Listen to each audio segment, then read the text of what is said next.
Tails. Heads. Damn it! Ah, don't pout. Your eyes get all small and piggy when you're sulking. How are you planning on getting in there anyway? I'll charm my way in. Well, I hope you brought some secret charm powder or something, otherwise you're in big trouble. I've got better weapons in mind. Like what? You've been staring at them all afternoon. Huh?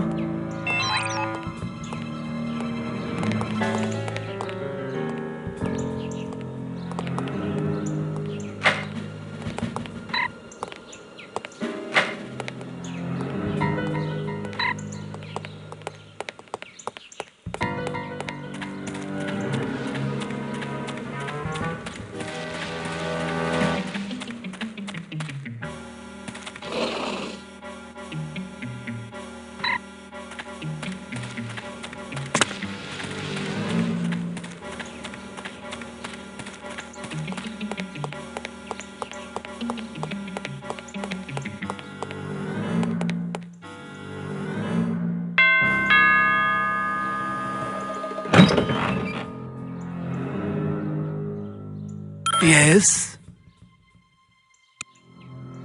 Good afternoon. My name is Mia Haig. I'm from Men of Influence magazine. Men of Influence? What on earth are you doing here? This is the residence of Baron Archibald Dumas, is it not? Yes? Baron Dumas certainly seems to qualify as a man of influence, wouldn't you say? I suppose it would depend on how you choose to define influence. He is the president of Dumas Industrial Enterprises. Ah. He's wealthy. True. He's well respected. He's dashing. He's debonair. Listen, this is all very educational, but what exactly do you want?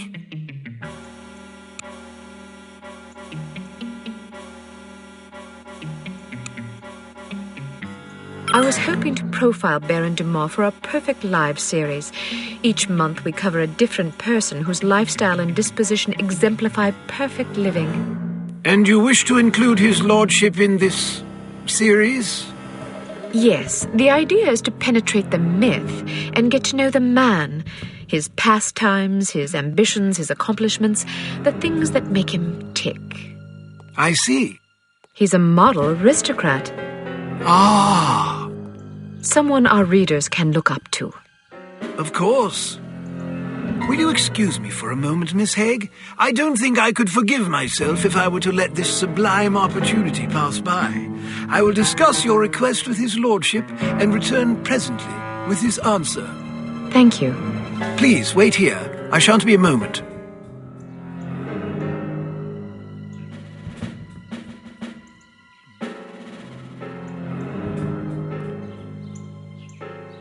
Very well. His lordship has agreed to see you. Excellent. This should be amusing.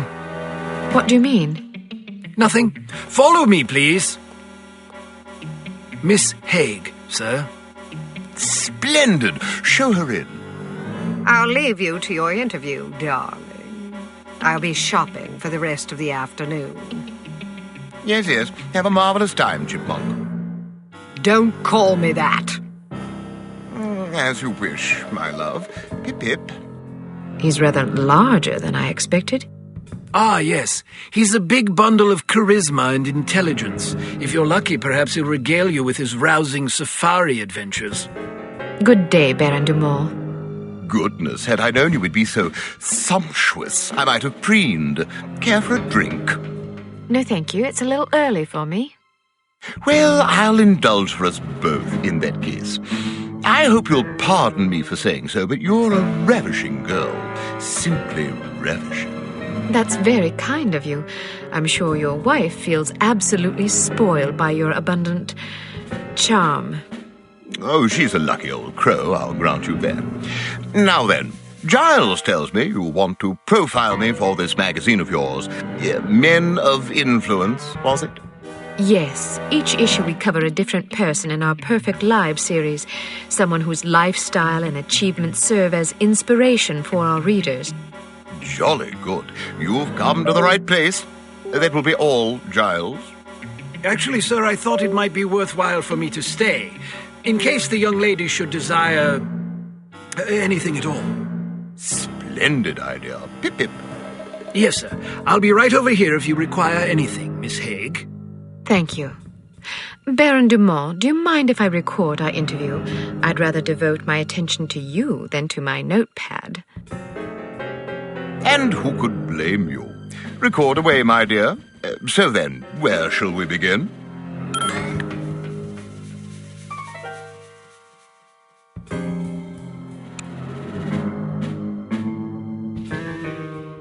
What's it like being such a prestigious big game hunter?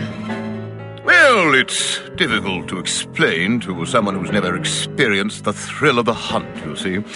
When it's you and your trusty blunderbuss all alone against a ferocious beast, you discover exactly what sort of stuff you're made of. Sounds ghastly. Oh, it takes a special breed of male, I'll grant you that. The merest hesitation could cost you a leg.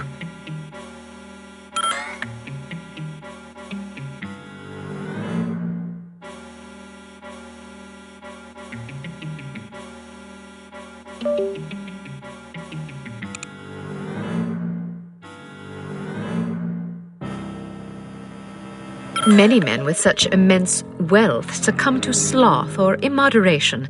How do you keep yourself productive and effectual in the face of such constant temptation? Excuse me. An ingenious question. Well, you see, a man has certain choices he can make. Some choices are wise ones, and some are not. So I suppose you could say that making wise choices is an important step in one's tireless quest for wisdom.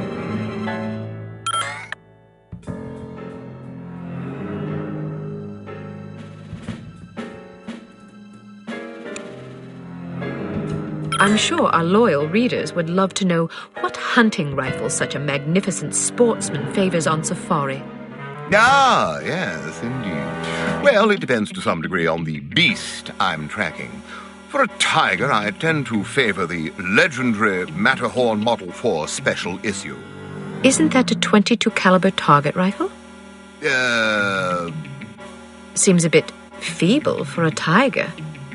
Yes, but I savor a challenge. How intrepid! You must be quite a marksman to take down a tiger with a single round from a .22. Well, sometimes it takes a few more than that. Still, even 3 rounds is impressive. It's usually more like 17 or 18. Really? You might find a larger caliber to be more humane. Yes, but then you have to deal with all that nasty recoil. I see.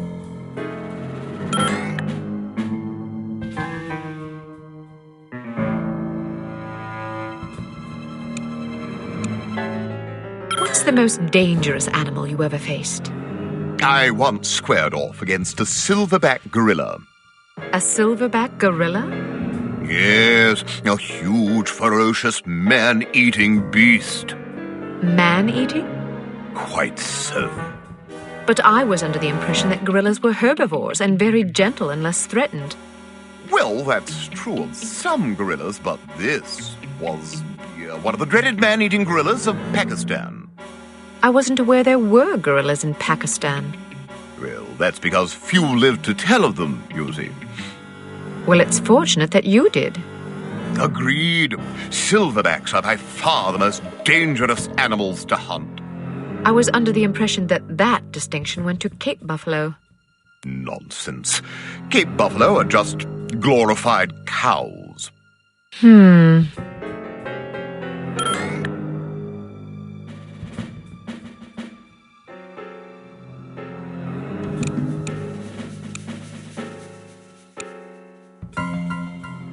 Is there anything that can strike fear into the heart of such a stalwart hunter as yourself? Frankly, no. Really? Nothing at all? Not that I can think of. Not even centipedes? Oh, dreadful things. Yes, I suppose, perhaps centipedes. Personally, I'm terrified of rats. Oh, God, yes. Those beady, evil little eyes and sharp little vermin teeth. Horrible animals, especially in a mob. And spiders. Oh, don't even mention them. How did you become so courageous? Oh, just something one's born with, I suppose.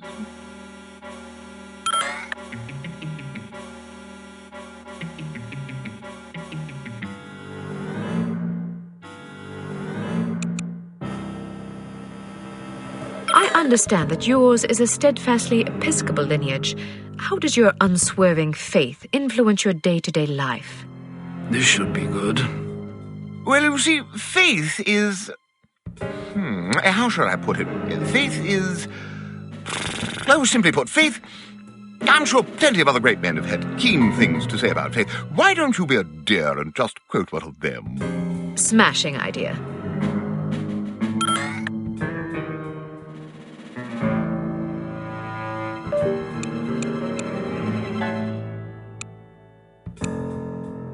How has your approach to running Dumas Industrial Enterprises differed from your late father's? I'm not really sure what approach my father used, but I like to run things strictly by the book. By the book? Yes, you know, according to policy. But whose policies? I'm afraid that information is strictly classified. Next.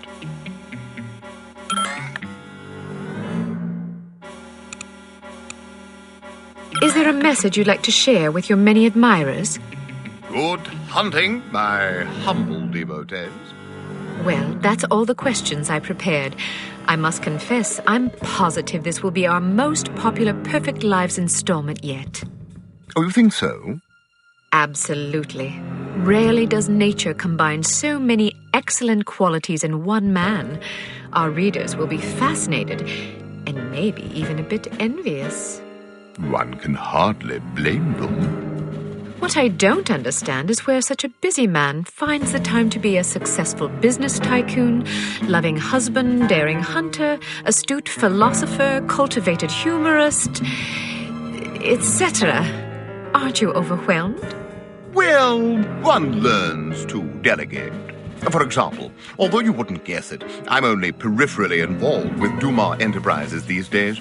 Strictly in an advisory capacity, you see, to keep the company on track. How ingenious. Oh, well, I have my moments. But isn't it an awful risk to hand over operations to someone less accomplished in the subtleties of enterprise than yourself? Actually, it's safer that way. Really? Yes, you see, in my experience, the less one knows about running a business, the less he can screw up. I make all the important decisions. The rest is just, paperwork. Still, you wouldn't want your competitors getting their hands on that paperwork. Oh, quite true. But we have a very large safe in which to store it. Safes can be cracked. No, not this one. Even if someone could get inside, he'd still have to get past the security system. Sounds daunting. Oh, it is. There are invisible beams. Infrared? Exactly! If you touch one of them, the doors lock and poison gas is released into the safe. How terrible. Oh, I'd like to meet the burglar who could get in there. It would take a lunatic even to attempt it. Or a fool. Thank you for your time, Baron Dumas. It's been an eye-opening experience. I'm happy to oblige. Never turn your back on a worthy cause, I always say. A worthy meal is more like it.